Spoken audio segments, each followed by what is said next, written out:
Hi everybody and welcome to this week's Wallsend history story. This week is kind of not a history story because it's outside and I'm filming, but it kind of is as well because what I'm doing is I'm going up to the Wallsend Searchlight station. Now you might remember some time ago I did do a video about the Searchlight station and I told the history of it. And I said that I would go back to it sometime and actually do an outside video of it. Now, at the moment, I would normally say it's the perfect time to come up because the ground is quite dry. There's not many trees. But that also makes the ground quite slippy for walking on. So I'm a bit wary about coming up here at the moment, but I'm going to give it a shot. So from the outside, you can see over there is a footpath. Now that footpath takes you up to the top of the old wagon way. Now I've just done a video about the old wagon way, which you've probably either already seen. It depends which order I put the videos on. You might see this one first, I don't know. Anyway, so that's the footpath, which so you wouldn't know it was here if you didn't know it was here, kind of thing. So obviously it was used during the war, and basically it has not been used in a long time. It is still here, however, it is massively overgrown now. But I'm going to go up and give you a proper look at it and you'll be able to see what's left of it. So what you can see in front of you there is the surrounding wall of it. Now that went round in a sort of hexagon shape. However, most of that is gone. And you can see what's happened over the years. Obviously, the trees have grown, and that tree there is right in the middle of the part which would have been used. So I'm just going to climb over here.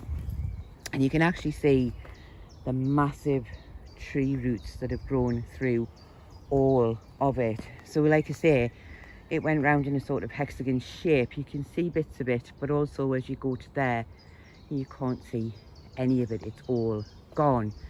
And over here, which sometimes seems to get used as a fire pit, would have been where the light was, and I think it sort of went up and down on this sort of, I don't know what you call that. I'm so glad that I'm doing that because I don't know what you call that. But never mind, anyway, it would have gone round there. So, like I say, to look up here, so you can get an idea where it is, to look up here, I can't go up there, but if you look up there, that's what I call the horses' fields. It's where the horses were kept when I was a kid. I think they still keep horses up there now. But as I say, from what you can see of the old Searchlight station, there really isn't very much at all. You just basically, all you've got is the central part, that, and a little bit of the outer edge. But it is still a massive part of history because it was, like I say, used during the war. And it was really important because it was one of the first places where they would spot things. And so obviously everybody would know if there was something coming over Wallsend because it was spotted using the searchlights that were stationed here. And there was also men stationed here as well. And there was further down the bank, more towards the stream, there was an area there where people could actually stay overnight. And I think that also people actually did used to sort of camp out here as well.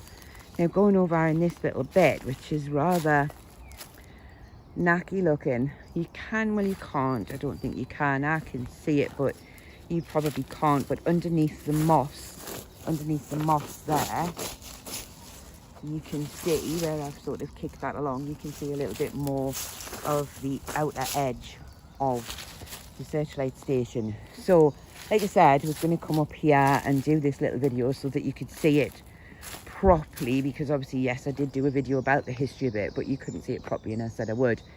It is quite a short little video because at the end of the day there's not a lot to see. But I hope that, you know, you have found it interesting to see that.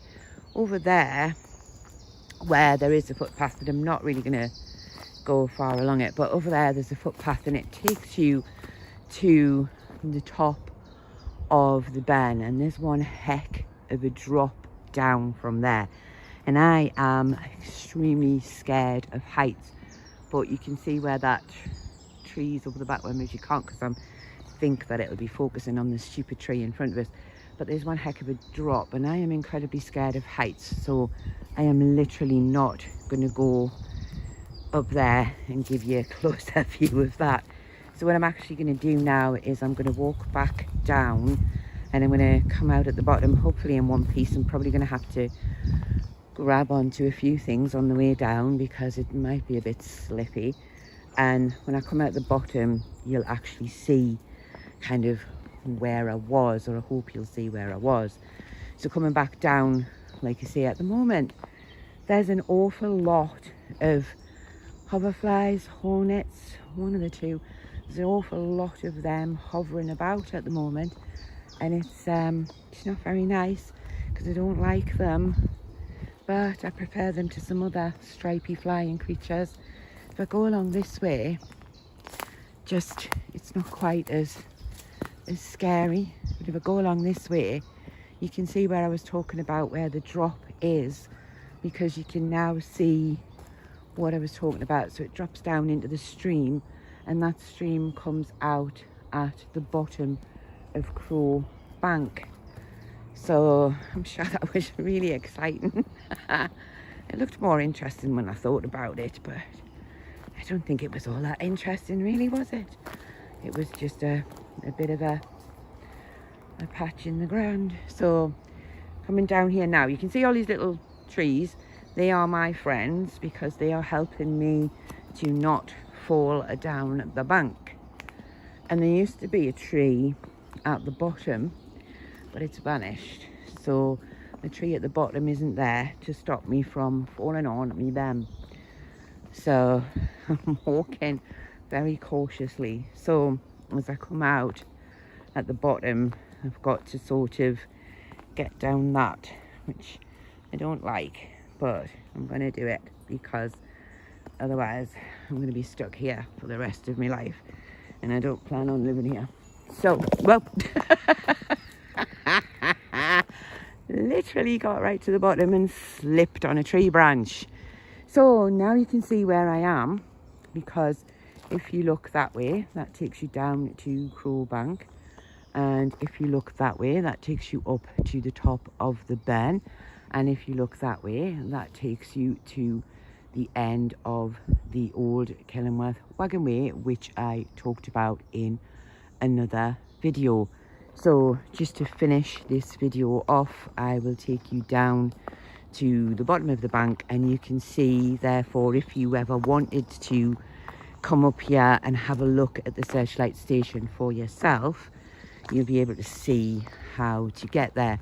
So as I come down here, you probably, if you know the Ben or you know the area at all, you can probably see where I'm coming out. There's lots of bluebells over there, quite pretty bluebells, but I believe that they're poisonous. Are the bluebells poisonous? I'm sure somebody will be able to tell me whether I'm right or wrong about that one. So like I say, as I come down here, you're going to kind of get an idea of where I am. And like I say, if you want to go and have a look at that Searchlight station yourself, it is quite a dodgy climb up. I would say to wear sensible shoes with quite a good grip, because if it's muddy, it's very slippy. If it's dry, it's quite slippy. So you need some sensible shoes on to walk that. So as you get down to the bottom of here, we are quite simply at the bottom of Crow Bank. So that's where I've been, up that footpath. So when you get down here, like I say, bottom of Crow Bank, you can see the entrance to the hall grounds over there, and just directly in front of you there, you can see the remains of the giant conker tree. The giant conker tree unfortunately got very old, and it snapped and it fell a few years ago, and all that we've got left now is that stumpy bit. So there's no longer a giant conker tree down here like everybody used to come and see when they were a kid to get their conkers. So I hope that you have enjoyed that little wander around the Searchlight station, which for some reason I always call it the Starlight station, and I don't know why. But that in front of you there, if I just zoom up on it a tiny little bit, is the stream that I was showing you from the top. This is where it comes out at the bottom. So I hope you've enjoyed that little wander around the Searchlight station. I hope you had a good laugh when I tried to fall down the bank, and I hope you've enjoyed it, and I do hope to see you all again next week.